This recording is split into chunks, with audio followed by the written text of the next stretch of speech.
Jenius Medis. Jika sahabat menyukai cerita ini jangan lupa like, komen dan share. Terima kasih. Bab tahun 1513 sampai tahun 1516. Jericho Lee, jangan khawatir, kakekmu pasti menyembunyikan sesuatu, kata Li Wenyan. Faktanya, dia sama cemasnya dengan semut di panci panas. Namun pada saat ini, rasa cemas tidak berarti apa-apa, malah hanya akan menjadi kontraproduktif. Aduh. Li Changrong menghela nafas dalam-dalam, dan wajahnya menjadi sangat rumit. Aku tidak menyangka dia masih hidup, apa? Li Wenyan dan Jericho Lee tercengang. Dilihat dari kata-kata Li Changrong, dia tahu identitas pihak lain, artinya, keluarga Li, dalam surat itu adalah asli, bukan palsu. Li Changrong memandang anak dan cucu mereka dan ragu-ragu selama beberapa detik sebelum menghela nafas, saya tidak tahu bagaimana caranya menjelaskan beberapa hal. Jika bukan karena surat ini, saya tidak menyangka dia masih hidup. Kakek. Ini dimulai dengan kakekmu, kakekku. Li Changrong mencoba mengingat dengan suara rendah, ketika aku masih sangat muda, kakek Taizu memberitahu saya bahwa pada masanya, keluarga Li tidak hanya sangat cemerlang, tetapi juga memiliki banyak keluarga. Belakangan, karena keluarga terlalu besar, terjadilah banyak pertikaian, dan akhirnya mereka berpisah. Tentu saja, perpisahan keluarga terlalu umum terjadi pada keluarga besar. Itu semua disebabkan oleh kepentingan. Namun, ketika keluarga Li berpisah, hanya sedikit orang yang mendapat manfaat darinya, namun banyak orang yang meninggal. Kakekmu ada di dalam keluarga, bukan majikan, tapi jaminan kecil, jadi tidak ada yang peduli dengan mereka. Selama pergulatan batin, kakek Taizu pergi ke kota Luzu. Saat itu, ia tidak disebut kota Luzu, tetapi Kabupaten Jiangnan. Adapun cabang utama keluarga majikan, mereka dikendalikan oleh kekuatan lain pada saat itu. Hanya sebagian kecil dari mereka yang selamat dari kematian dan cedera dalam pergulatan internal. Mereka tidak tahu kemana mereka pergi. Ketika kakek Taizu melihat mereka terakhir kali, ada lebih dari 20 orang yang tersisa di keluarga Li, yang tidak sebanding dengan puluhan ribu orang di masa kejayaan tahun itu. Kakek Taizu pernah mengatakan hal ini ketika aku berumur 1 atau 2 tahun, dan aku tidak mengingatnya sama sekali. Belakangan, ayahku memberitahuku hal ini sebelum dia meninggal. Dia pernah berkata bahwa terakhir kali dia pergi ke rumah Li, itu kosong dan sudah lama tidak dibersihkan. Dia mengira semua orang yang bertanggung jawab atas keluarga Li sudah pergi. Karena Jericho Lee dan Li Wenyan cukup jelas tentang situasi Li Jiazu, mereka dengan cepat bereaksi. Orang-orang yang bertanggung jawab atas keluarga Li tidak mati, mereka bersembunyi. Dunia seni bela diri. Jelas sekali, cabang utama keluarga Li sedang menurun. Demi meneruskan keluarga, mereka memilih pensiun ke dunia persilatan. Bagaimanapun, dunia seni bela diri itu misterius, dan pada dasarnya terisolasi dari dunia sekuler. Ia tidak hanya dapat menghindari musuh, tetapi juga memulihkan diri. Saya pikir hanya ada sedikit dari kita yang tersisa di keluarga Li sekarang. Meskipun hal itu terjadi pada nenek moyang kita, mereka tetaplah satu keluarga, kata Li Changrong dengan tatapan rumit dan desahan. Permusuhan para pendahulu kita sudah lama berlalu. Dia sangat senang mengetahui bahwa ada orang lain di keluarga Li. Bagi seseorang yang telah berjasa cemerlang pada nenek moyangnya, yang paling diharapkannya adalah memunculkan kembali kejayaan keluarganya. Jericho Lee mengerti maksudnya, kakek, apakah kamu ingin kami melihatnya? Dengan baik. Li Changrong mengangguk, bagaimanapun juga, ini adalah sebuah keluarga. Jericho Lee mengerutkan kening, tetapi dia tidak menjawab, kakek, aku khawatir ini tidak sesederhana itu. Apalagi, karena mereka juga keluarga Li, mengapa Hao Duan-Duan bersembunyi selama bertahun-tahun? Bahkan jika ada alasan yang meyakinkan. Alasannya, setidaknya kita harus meninggalkan pesan kepada kakek Taizu. Dan jika mereka benar-benar ingin memikirkan keluarga mereka, mengapa mereka tidak menjangkau dan membantu kakek dan ayah mereka ketika mereka begitu menderita? Mengapa Anda datang kepada kami di kali ini? Bukannya dia terlalu sensitif, tapi dia sangat waspada dengan kemunculan keluarga Li yang tiba-tiba. Waktu penulisan surat ini sangat aneh. Khususnya, orang-orang yang mengaku sebagai keluarga Li ini tidak muncul lama dan tidak datang terlambat. Belum lagi, nada bicara pria dalam surat itu tidak ramah. Jericho Lee, bagaimana caramu berbicara? Meskipun apa yang kamu katakan masuk akal, mereka adalah keluargaku. Jangan menilai mereka dengan jahat sebelum kamu bertemu mereka. Li Changrong berkata dengan sungguh-sungguh. Kakek, bukannya aku berspekulasi dengan jahat. Kamu membaca surat itu. Nada suaranya superior dari awal hingga akhir. Jika mereka benar-benar ingin mengadakan reuni keluarga, nada suara mereka tidak boleh seperti ini, bukan? Jericho Lee mencoba membujuknya. Li Changrong mengerutkan kening, kamu. Ayah, kata Li Wenyan cepat, jangan marah. Jericho Lee hanya mengatakan yang sebenarnya. Sulit untuk didengar, tapi itu benar. Jika mereka mendatangi kita karena alasan tertentu, bukan untuk reuni keluarga, mereka harus hati-hati. Aduh, Li Changrong menghela nafas, saya mengerti semua alasannya, tetapi kakekmu Taizu mengatakan bahwa setelah serangkaian pertengkaran internal, keluarga Li menderita kematian dan cedera yang tak terhitung jumlahnya, dan kita semua tahu bahwa kita menyesalinya. Belakangan, beberapa orang mencoba menyatukan kembali anggota keluarga tersebut, namun gagal. Jika kali ini, mereka juga ingin menyatukan kembali dan memelintir semua orang menjadi tali, sehingga mereka tidak perlu menolak orang yang jauhnya ribuan mil. Jangan khawatir, kakek. Jika mereka benar-benar tidak berbaik hati, saya senang melihat mereka berhasil. Tapi, Jericho Lee berkata dengan dingin, jika mereka mencari masalah, saya tidak peduli dengan kerabat saya. Lagi pula, aku tidak pernah mengenal mereka. Mereka hanyalah sekelompok orang luar bagiku. Dengan kemampuan dan keterampilannya saat ini, jika pihak lain benar-benar mempertimbangkan situasi secara keseluruhan, dia tidak keberatan memberi mereka tumpangan gratis. Sebaliknya, tidak peduli cinta keluarga seperti apa atau tidak, dia bisa menjaganya. Di mana manusia sekarang? Li Wenyan bertanya. Surat itu mengatakan bahwa mereka memiliki tim kecil yang terdiri dari sekitar 5 atau 6 orang yang datang ke Lusu dan meminta kami untuk menemui mereka. Li Changrong menjawab dengan suara yang dalam. Jericho Lee memilih mengambil surat itu dan membacanya lagi, dia bersenandung dingin, kedengarannya bagus. Pada titik ini, saya tidak bisa mengudara. Sejak mereka datang kepada kami, mereka seharusnya datang mengunjungi kami. Bukan omong kosong. Li Changrong tidak puas. Kakek, jangan ikut campur dalam masalah ini. Bagaimana melakukannya, serahkan padaku dan ayah untuk menyelesaikannya, kata Jericho Lee kepada Li San, yang tidak memberinya kesempatan untuk menolak. Sampaikan kata-kataku kepada mereka, dan datanglah ke pintu sendiri jika kamu mau untuk menemuiku. Jika tidak, lakukanlah sejauh yang Anda bisa. Anda harus memiliki sikap meminta bantuan. Meskipun ini bukan permintaan, tapi setidaknya dalam identitas Jericho Lee saat ini, pihak lain tidak memenuhi syarat untuk membuat perjanjian dengannya. Jika pihak lain harus mempermainkannya, dia tidak keberatan memberi pelajaran kepada pihak lain. Bab 1514. Di bawah tatapan tak berdaya Li Changrong, Li San segera menerima balasan Jericho Lee untuk menghubungi pihak lain. Hasilnya tentu saja tidak memuaskan. Awalnya, mereka mengira setelah mereka mengantarkan surat itu ke pintu, keluarga Jericho Lee pasti sangat ingin bertemu mereka setelah mereka membaca surat itu. Tanpa diduga, Jericho Lee tidak menunjukkan muka sama sekali. Sebaliknya, dia meminta mereka untuk menemui Jericho Lee. Di mata mereka, ini adalah hal paling konyol di dunia. Sial, mereka begitu berani sampai-sampai tidak memperhatikan keluarganya sendiri. Salah satu dari mereka sangat marah dan matanya bersinar terang. Tenang. Yang lain memelototinya. Li Fengyun, apakah kamu tidak marah? Pria itu mengerutkan kening. Li Fengyun tersenyum dingin. Yang membuatku marah adalah aku menolak untuk berkunjung. Apakah itu tidak cukup membuat marah? Pria itu sangat terkejut. Li Fengyun menatapnya dengan samar. Apa gunanya marah karena hal kecil ini? Keluarga Li di Luzu telah terpisah dari keluarganya sendiri selama lebih dari 100 tahun.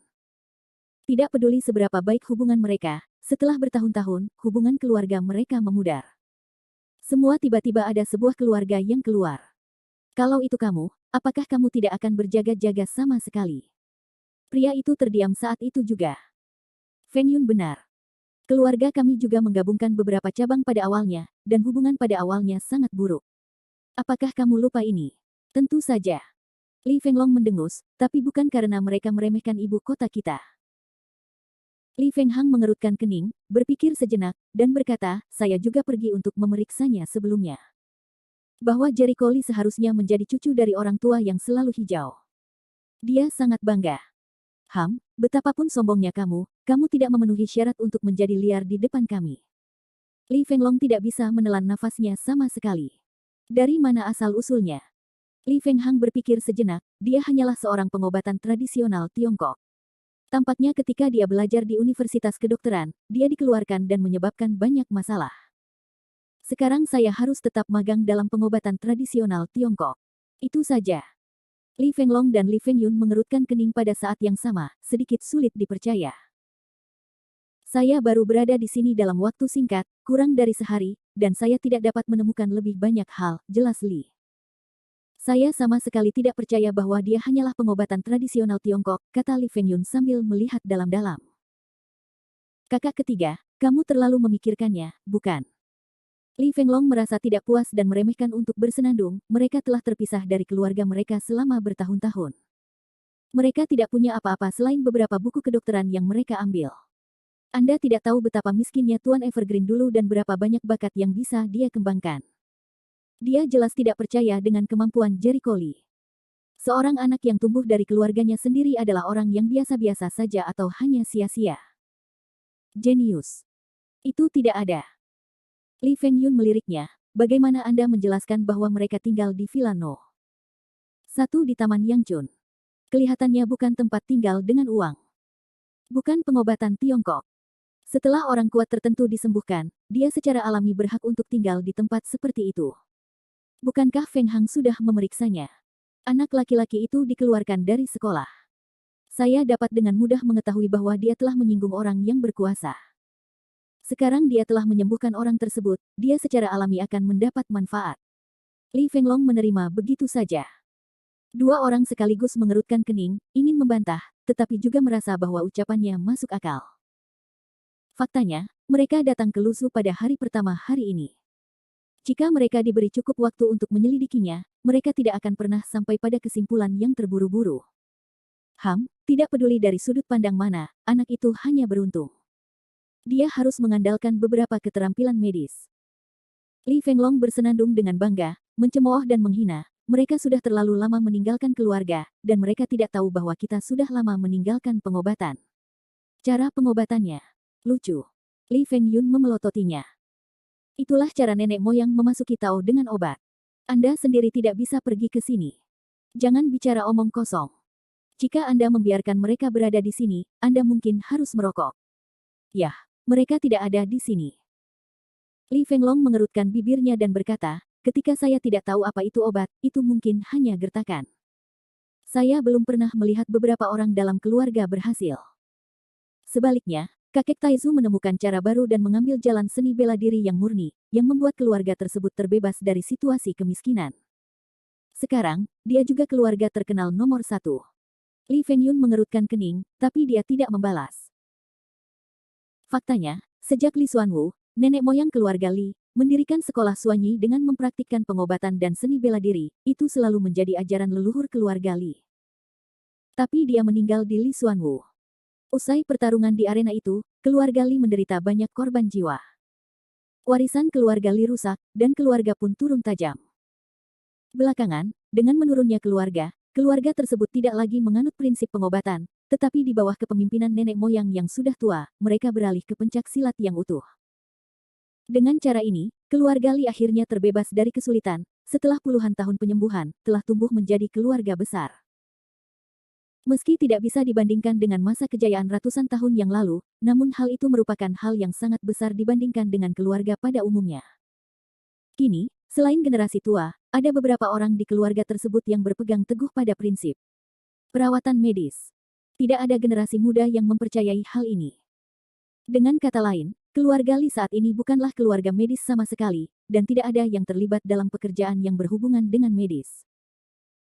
Hal ini menyebabkan penghinaan dan penghinaan yang kuat dalam kata-kata ketika Li Fenglong dan yang lainnya mengirim pesan kepada keluarga Li Changrong. Intinya karena keluarga Li Changrong masih berstatus dokter. Jangan katakan itu. Li Fengyun melambaikan tangannya. Bagaimanapun, kita tidak bisa membicarakan bagaimana keadaan keluarga mereka sekarang. Kami di sini hanya untuk memanggil mereka kembali ke keluarga. Mudah untuk mengatakannya. Apakah menurut Anda mereka bersedia untuk kembali? Li Fenglong mencibir. Mungkin sikap kami yang membuat mereka merasa tidak nyaman, jadi mereka bersikap seperti itu, Li Fenghang mengatakan yang sebenarnya. Jangan menghibur diri sendiri. Tidak jarang orang pergi bersama keluarganya. Li Fenglong mencibir, jika kamu ingin aku mengatakannya, kita harus pergi mencari Feng Lang sekarang. Ketika kita kembali, kita harus pergi ke kota Yundian untuk melihat pertempuran yang menentukan antara harimau langit dan dewa perang. Tidak punya waktu untuk berlama-lama di sini. Li Fenghang sangat setuju dengan hal ini. Dia mengangguk, menurutku kita tidak punya waktu untuk membuang-buang waktu. Kita harus menjalankan bisnis kita dengan baik. Ini adalah tugas keluarga. Li Fengyun berpikir sejenak dan mengambil keputusan. Saya setuju dengan Anda, tetapi sebelum itu, sebaiknya saya mencoba berkomunikasi dengan Tuan Evergreen. Jericho Lee, untuk saat ini, adalah pria yang bernostalgia. Tidak sulit baginya untuk membujuk mereka agar kembali ke keluarga. Dalam hal ini, sebaiknya Anda tidak melontarkan komentar sinis. Bab 1515. Saya tidak peduli. Tidak ada artinya bagi saya apakah mereka kembali atau tidak. Li Fenglong memiliki sikap yang berbeda. Li Fenghang ragu-ragu. Adalah baik bagi keluarga untuk mendengarkan saudara ketiga dan memiliki lebih banyak kekuatan. Saya akan menulis surat baru nanti dan membiarkan mereka pergi ke kota Longan. Ketika dia menerima surat kedua, sikap Li Changrong sama seperti terakhir kali. Ia tetap berharap pihak keluarga bisa saling mengunjungi. Tentu saja Jericho Lee kali ini tidak keras kepala, melainkan sikap dalam suratnya yang sangat berbeda dengan sebelumnya. Huruf pertama lebih unggul, huruf kedua rendah hati dan sopan.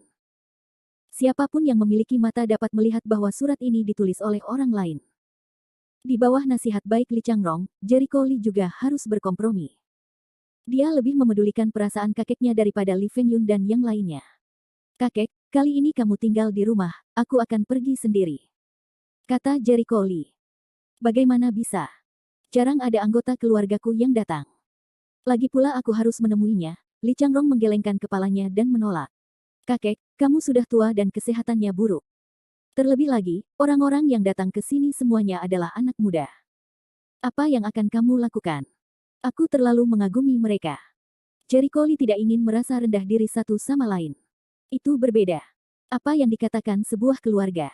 Li Changrong menggelengkan kepalanya lagi.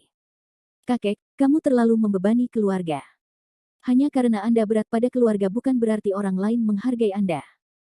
Kalau mereka benar-benar ikhlas, kenapa mereka tidak berinisiatif untuk berkunjung? Mengapa Anda tidak mengirim beberapa orang senior? Tapi berapa banyak orang muda seusia saya? Jericho Lee tidak mengatakan apa-apa dan setuju bahwa Li Changrong akan pergi.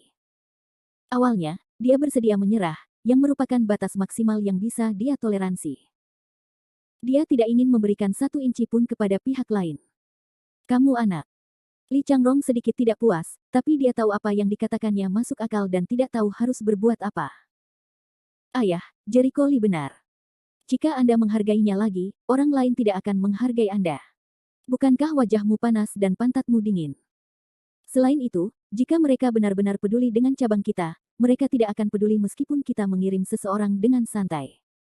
Aku tahu ayah sangat ingin mengadakan reuni keluarga, tapi setelah itu. Sikap hari ini menentukan posisi kita di masa depan. Jika kita rendah hari ini, besok orang lain akan meremehkan kita dan tidak pernah memandang tinggi masa depan. Kata-kata Li Wenyan sangat serius, tapi Li Changrong tidak membantah. Ya, jika Li Changrong pergi hari ini, bisa dikatakan dia sangat mementingkan hal itu, tapi di sisi lain, itu juga karena dia merasa kekurangan keluarganya.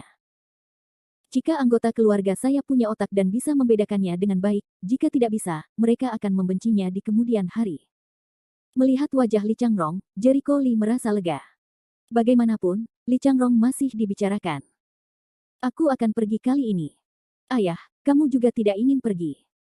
Kamu harus tinggal di rumah, dan kamu tidak boleh meninggalkan beberapa barang, kata Jericho Lee.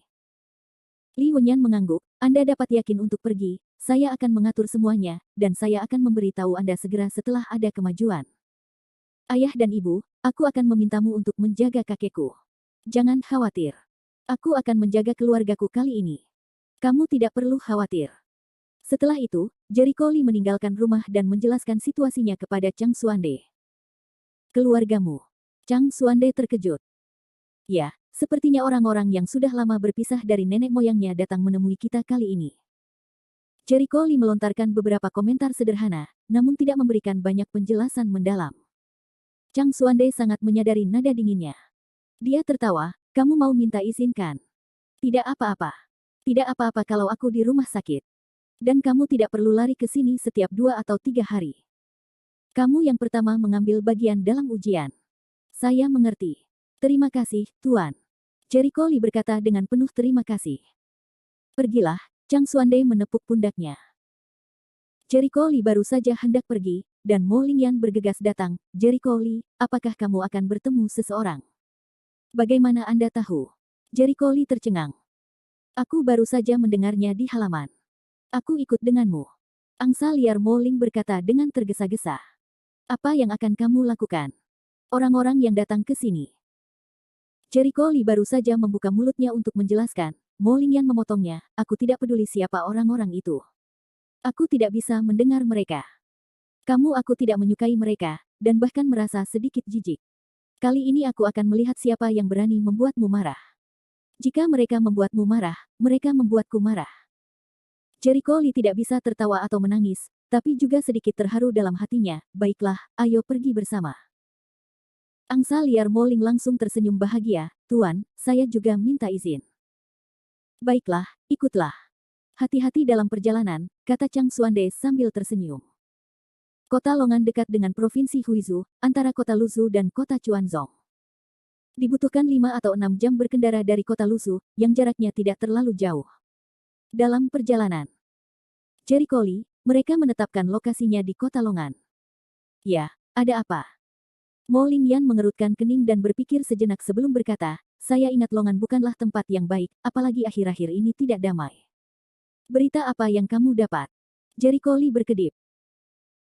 Ya, Mo Lingyan berpikir sejenak dan berkata, sejujurnya, kami kaum Mohis mengalami beberapa kecelakaan di Provinsi Huizhou, dan bisnis terbesar kedua ada di kota Longan, karena saya punya sepupu di Longan. Kota. Saya mendengar bahwa bisnisnya sangat besar. Beberapa sepupu saya memberitahu saya beberapa waktu yang lalu bahwa sesuatu sepertinya telah terjadi di kota Longan, yang membuat orang panik. Hanya sebagian kecil informasi yang diketahui. Yah, ini lebih hati-hati. Jericho Lee menuliskannya di dalam hatinya, tapi dia tidak menganggapnya serius. Dia berspekulasi bahwa itu tidak lebih dari sesuatu yang berhubungan dengan prajurit. Jika tidak, berita tersebut tidak dapat diblokir. Oh, ngomong-ngomong, ayo kita pergi ke kota Longan dan tinggal bersama pamanku akhir-akhir ini, kata Mo Lingyan sambil tersenyum. Jericho Lee mengangguk, dan juga dengan mudah mengirim pesan teks ke Dou Suai, memintanya untuk memberitahu penanggung jawab cabang perusahaan Rende di kota Longan untuk bersiap. 5 atau 6 jam kemudian, mereka tiba di kota Lengkeng. Dibandingkan dengan kemakmuran, Lengkeng lebih makmur daripada Luzhu, tetapi pengaruhnya jauh lebih buruk.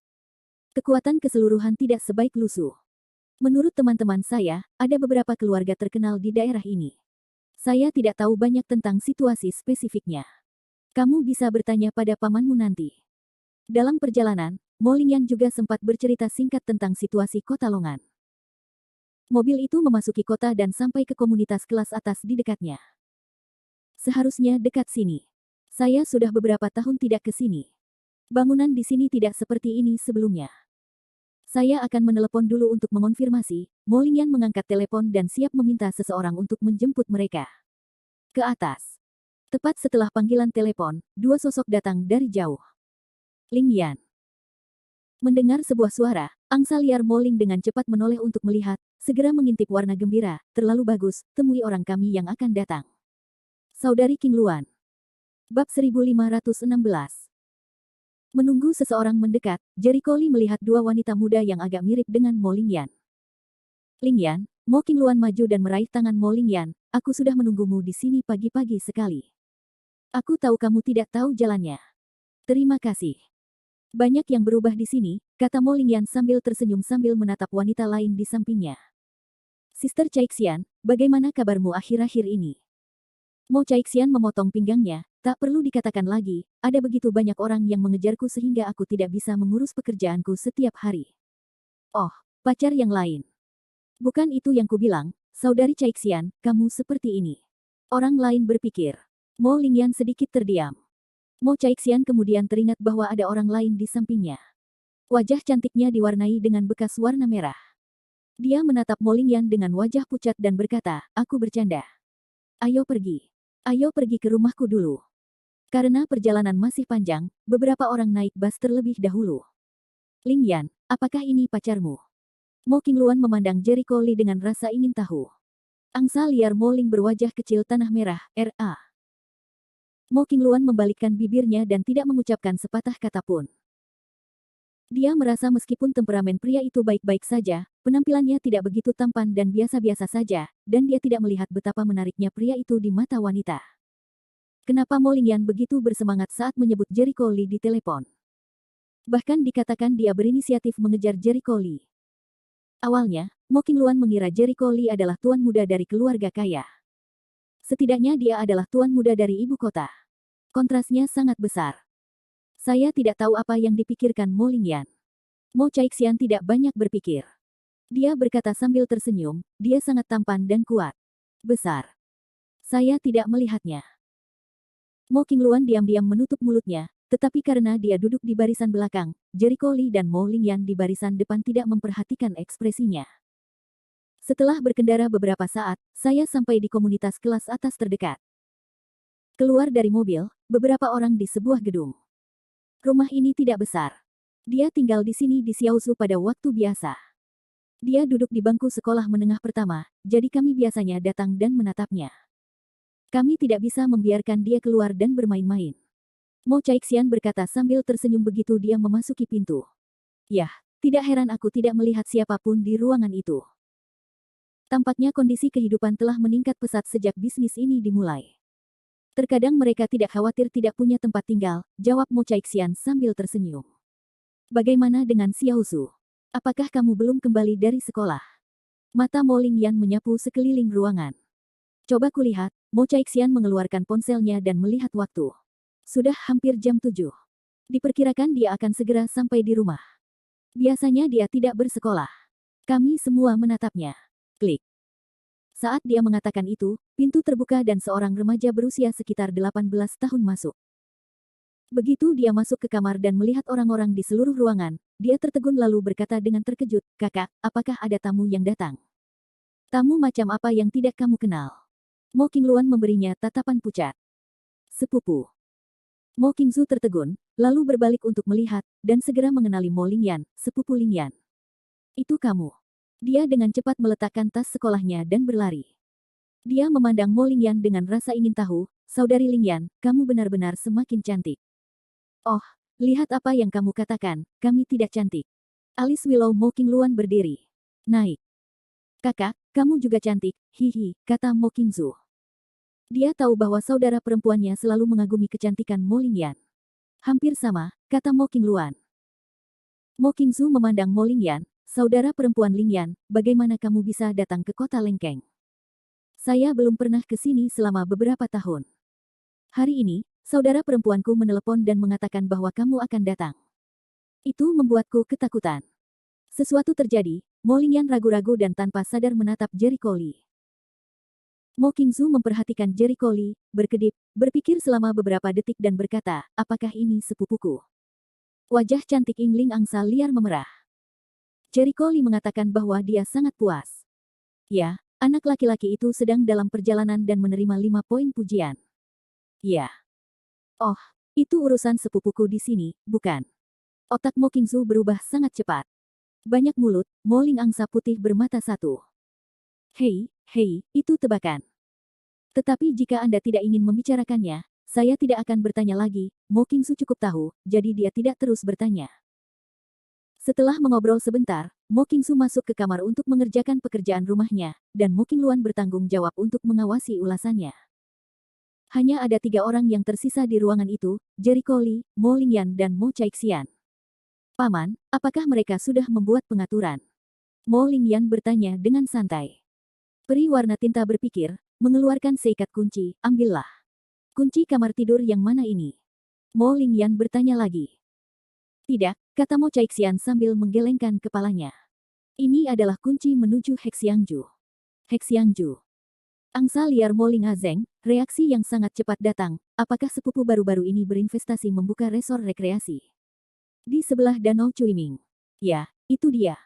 Mo Chaixian berkata sambil tersenyum, "Saya masih membantu di sana pagi ini. Orang tuaku sedang sibuk. Kalau mau datang pasti tidak ada tempat tinggal. Saya ambil kunci kamar tamu, tapi karena buka 2 hari ini dan banyak orang, hanya tersisa 1 atau 2 kamar jelek. Jangan menyerah. Tidak, hanya tempat tinggal. Mo Lingyan tidak mempermasalahkan hal ini. Di masa lalu, dia akan pilih-pilih tentang kondisi tempat tinggalnya. Namun, karena dia dibimbing oleh Jericho Lee untuk berlatih seni bela diri, dia fokusnya telah beralih ke seni bela diri, dan dia menjadi lebih acuh tak acuh terhadap kondisi eksternal tempat tinggalnya. Aku akan mengantarmu nanti, kata Mo Chaixian kepada Mo Qingluan saat dia pergi ke pintu kamar tidur. Tapi Mo Qingluan mengusulkan untuk pergi di sana bersama-sama. Apa yang sedang kamu lakukan? Kirimkan keduanya. Aku akan cukup sendirian. Lagi pula, saat kamu pergi, siapa yang menatap Xiaozu? Papan peri warna tinta dari mukanya. Tidak apa-apa. Saya dapat belajar dengan giat meskipun saya tidak berada di Xiaozu. Bukankah begitu? Xiaozu. Mo Qingluan memandang Mo Qingzu yang sedang duduk di mejanya. Mo Qingzu dengan cepat mengangguk, saya akan berkonsentrasi pada peninjauan, Anda dapat yakin untuk pergi. Ayolah. Aku tidak tahu tentang kamu. Begitu kita pergi, kamu harus diam-diam bermain ponsel dan game. Mo Chaixian memutar matanya. Mo Qingzu sangat marah. Apakah saya terlihat seperti orang yang tidak memiliki kredibilitas? Menyukai. Mo Chaixian berkata tanpa berpikir. Mo Qingzu berada dalam kekacauan. Jangan main-main denganku. Paman ketigaku mempunyai ekspektasi yang tinggi padamu. Jika kamu tidak bekerja keras dan tidak bisa masuk universitas yang bagus, jangan bilang kamu adalah anakku. Sayang sekali mengatakannya. Titik. Lihat adikmu, lihat sepupumu Lingyan, dan lihat aku, yang mana yang bukan universitas utama, atau bahkan universitas ibu kota. Mo Chaixian dikritik.